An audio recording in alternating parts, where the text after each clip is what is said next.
And she said, why are you going this way? I said, Ma, it's Waze. There's a satellite. It knows traffic. It's telling us. So she protested by saying, Waze is not from the neighborhood. Who should surrender to whom? Should I give in to God and do it his way, or should I really be busy protesting, appealing, talking to him, and trying to force him to conform? Who should conform? Hashem is infinite and omnipotent. He's all-knowing and all-seeing. I'm mere mortal and I'm finite. Like, there's someone I sometimes get a ride with, a drive with, who for some reason has this aversion to using Waze or Google Maps. Whenever we go, he says, I know how to go.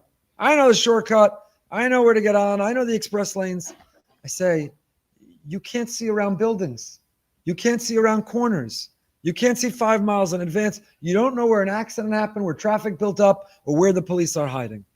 Why in the world would you follow your limited intuition of how to go instead of the satellite in the sky that sees further and better, more accurately, more precisely, and tells you and knows exactly where to go? Why in the world? And I struggle and I debate and argue with them each and every time. Each and every time. One of my favorite stories. A couple summers ago, my daughter had a baby in New York, and I was going with my mother-in-law to go see and meet this baby. It was at a hospital in the North Shore, and I was following Waze, and it was taking me a different direction she was used to. She kept criticizing. She's not as used to using Waze. It's not a criticism. I love her with all my heart. And she said, why are you going this way? I said, Ma, it's Waze. There's a satellite. It knows traffic. It's telling us. So she protested by saying, Waze is not from the neighborhood. Waze doesn't know how to go. Waze is not from our neighborhood. Okay, there's a little generational thing there. Waze is from every neighborhood.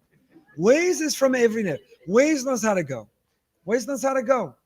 I'm only slightly exaggerating. Every time I turn the car on, I put on Waze. Almost from my house to shul. I'm exaggerating on the circle.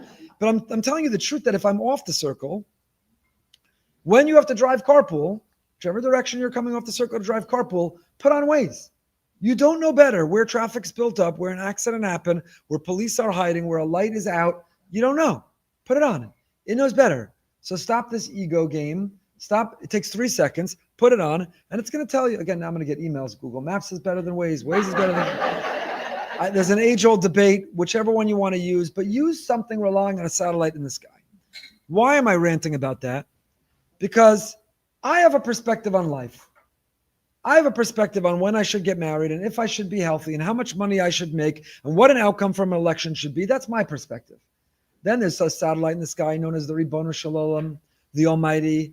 He's not only from every neighborhood, he created every neighborhood, he runs every neighborhood, he knows everything about every neighborhood. He's in charge, he's in control. And he has another perspective about when I should get married and if I should be healthy and how much money I should make and if I should have children and who should win which election. And now there's a conflict. His perspective, his determination, his decision, and mine. He's infinite, I'm finite. He's omnipotent, I'm limited. He's perfect, and Yocheved tells me I'm not. So who should surrender to whom? Who should surrender to whom? Only because we have such an amazing marriage can I make these jokes. Who should surrender to whom? Should I give in to God and do it his way, or should I really be busy protesting, appealing, talking to him, and trying to force him to conform? Who should conform? Who should conform? Should I conform to him or should he conform to me? Isn't it logical and obvious to say he's infinite and omnipotent, he's up in the sky and all-knowing, everything he does is good by definition and for the best. So enough, Goldberg. Stop davening and asking, stop controlling and manipulating, let go and let God. He's in charge and in control. Close the sitter, close the Tehillim, close the conversation. Whatever happens, passively accept it's coming from God. That question bothered me when I was younger. That question bothered, not like high school younger, post-high school younger. That question bothered me. Why are we davening? What are we asking for? Why am I trying to change God's mind when if it's a choice between his mind or my mind, we should go with his mind every time? Do you ever think about that question? Has that question ever bothered you? Does the question bother you now that we've asked it? Is this thing on? Is anybody listening? Yes. Okay, thank you. Thank you. So the Alshach, others, the Akedah, they all have the following. How do you say to pray in Hebrew? Hispalel. What form of the verb is hispalel, to daven, to pray? It's hitpael, it's the reflexive form. What am I trying to change when I daven? Am I trying to change God's mind? No. I'm not trying to change God's mind. What I'm trying to change is myself. Why? Because the determination God had for what's best and what's right and what's good was for the me before I davened. But when I daven and I change and I transform myself, what I'm saying is it's a new me. So let's come up with a new what's best for me. So what you had determined was best for me was true for the old me. You did it maybe to even get my attention. Well, you got it. And here I am. And now, through the exercise in humility and dependence and faith and surrender, through the closeness I've created with you, I'm a new me. And now that I'm a new me, how about you come out with a new decision of what's best for me? Person comes before a judge, and the judge says, I look at your record, I've examined all the evidence, I'm locking you up, I'm putting you in this program, I'm making you pay this fine, you have to volunteer this service. And the person then says, Judge, may I approach the bench? Can I speak from my heart?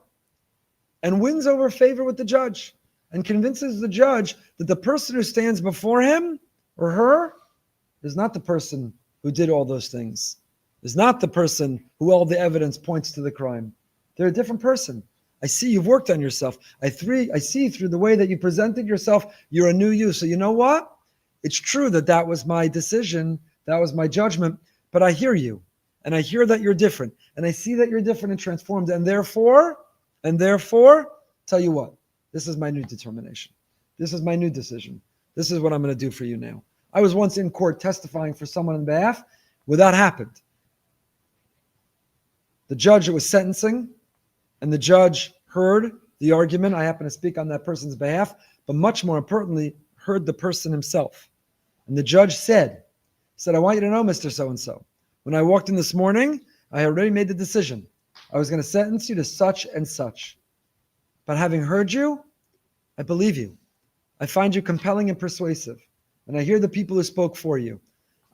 Unfortunately, I've done this several times for several people, and I've never seen that before.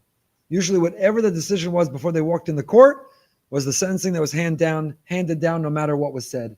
But here he heard something.